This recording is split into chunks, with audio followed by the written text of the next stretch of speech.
দর্শকবিন্দুদের কাছে বিশেষ অনুরোধ, ভিডিওটি টেনে টেনে দেখবেন না। সম্পূর্ণ উপকার পেতে প্রথম থেকে শেষ পর্যন্ত দেখুন। ধন্যবাদ। শুরু হচ্ছে আজকের ভিডিও।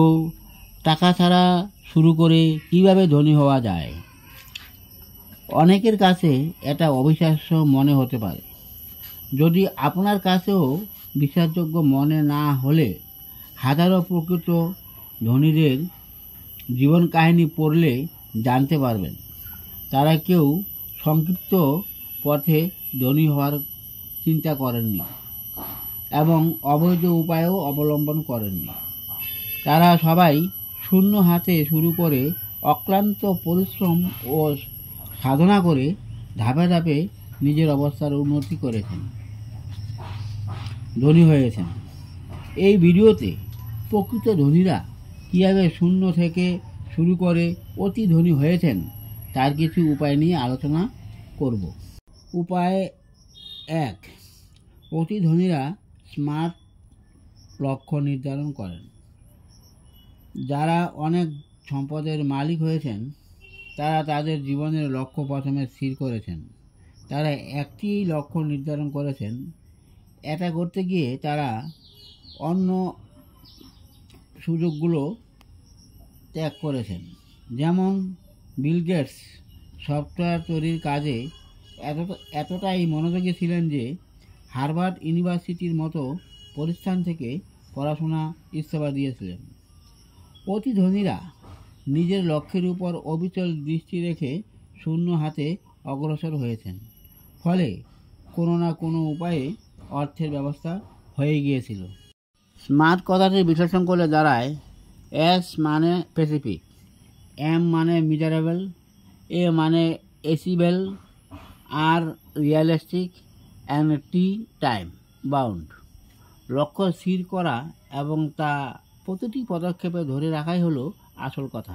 উপায় 2, অতি ধনীরা কালক্ষেপণ করেন না।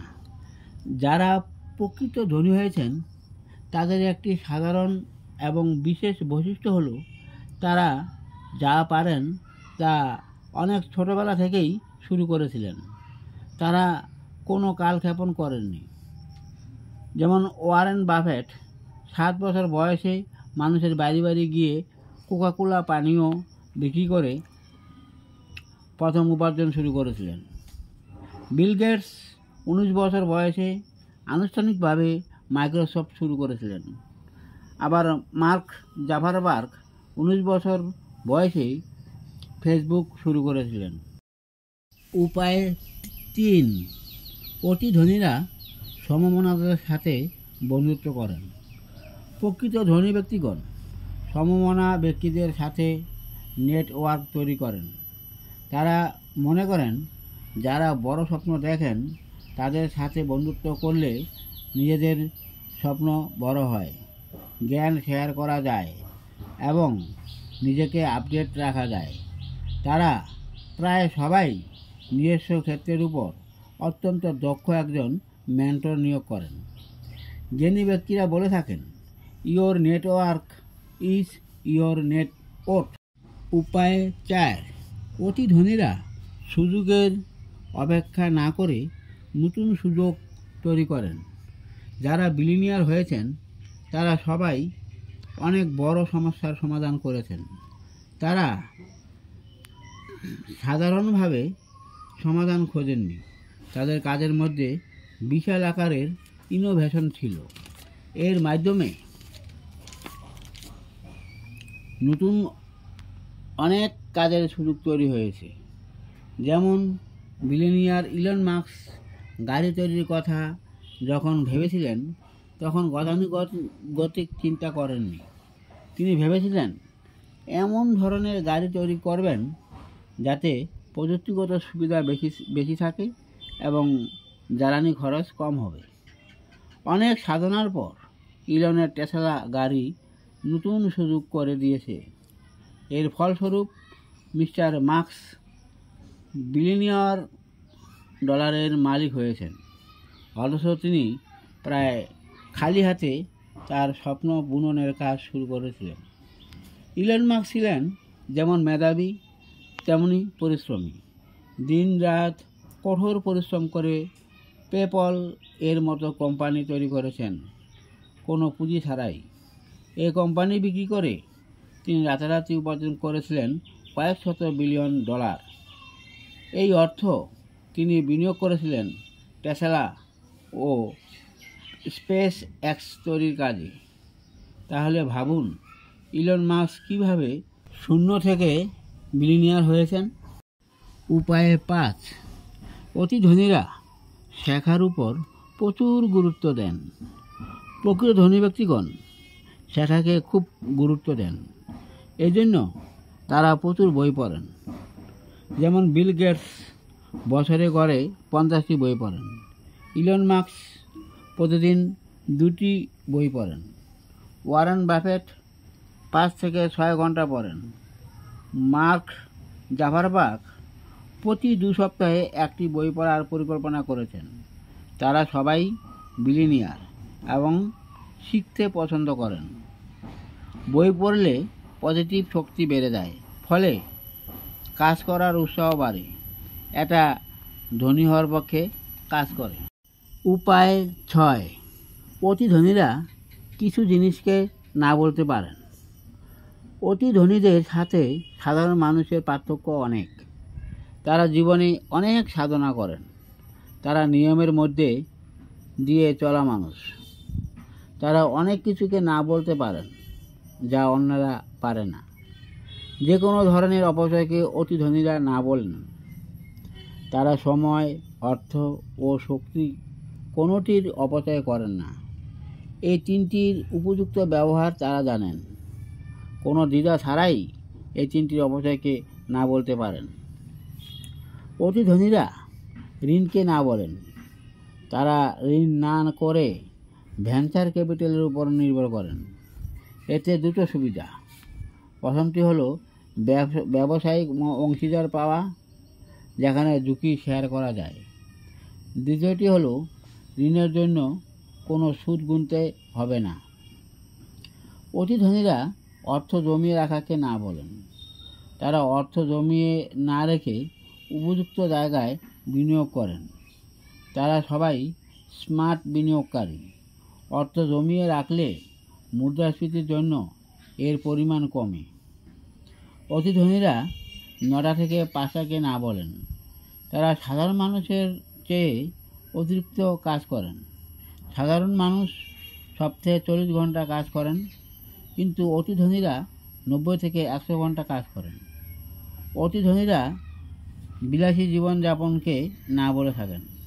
তারা প্রায় সাধারণ জীবনযাপন করেন। যেমন ওয়ারেন বাফেট 100 বিলিয়ন ডলারের মালিক হওয়ার পরও 60 বছর আগের বাড়িতে থাকেন। উপায় নম্বর 7, অতি ধনীরা নিজেদের প্রতি বেশি বিনিয়োগ করেন। প্রকৃত ধনী ব্যক্তিরা এমন নিজেদেরকে দক্ষ করে তোলেন যেখানে অনেক বেশি উপার্জন করা সম্ভব। এজন্য তারা তাদের কাজের জন্য নিজেদের প্রতি বেশি বিনিয়োগ করেন। তারা জানেন নিজে দক্ষ না হলে ভাড়া করা মানুষ দিয়ে আসল কাজ হয় না। এই কারণে শুরুতে ছোট্ট আকারে শুরু করা উদ্যোগকে অনেকবার চেষ্টা করার মাধ্যমে নিজেদেরকে দক্ষ করে গড়ে তোলেন এবং আত্মবিশ্বাস বাড়ান। উপায় নম্বর 8, অতি ধনীরা স্কেলেবল ব্যবসা প্রতিষ্ঠা করেন। সব ব্যবসা প্রতিষ্ঠানকে হাইলি স্কেলেবল করা যায় না।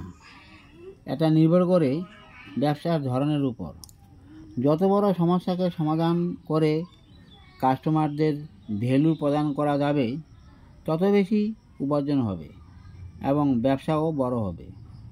যেমন বিল গেটস ব্যক্তিগত কম্পিউটারের পিসি অপারেটিং সিস্টেম তৈরি করে সমাধান দিয়েছেন, তা পুরো পৃথিবীতে ছড়িয়ে গিয়েছিল। ফলে তিনি অনেক অতি ধনী হতে পেরেছিলেন। উপায় নাম্বার 9, অতি ধনীরা খুব মিতব্যয়ী। যারা অতি ধনী হয়েছেন তারা শুরু থেকে ধনী নন। অতি ধনীদের 74%ই শূন্য থেকে শুরু করে নিজেদের চেষ্টার দ্বারা বিভিন্ন ধাপ অতিক্রম করে অতি ধনী হয়েছেন। প্রতিটি ক্ষেত্রে তারা ছিলেন মিতব্যয়ী। প্রয়োজনের অতিরিক্ত তারা কখনোই খরচ করতেন না। এর অসংখ্য উদাহরণ রয়েছে বিভিন্ন মোটিভেশনাল বইয়ে। একটি ছোট্ট উদাহরণ দিই। ই কমার্স জায়ান্ট অ্যামাজনের মালিক জেফ বেজোস বিলিয়নিয়ার হওয়ার পরেও 2010 সাল পর্যন্ত হোন্ডা অ্যাকোয়ার্ড গাড়ি ব্যবহার করেছেন। বেজোসের অ্যামাজনের মূল নীতিই হলো মিতব্যয়িতা। এ কারণে পৃথিবীর সবচেয়ে বড় ই কমার্স কোম্পানি অ্যামাজন আর শ্রেষ্ঠ ধনী ব্যক্তি জেফ বেজোস।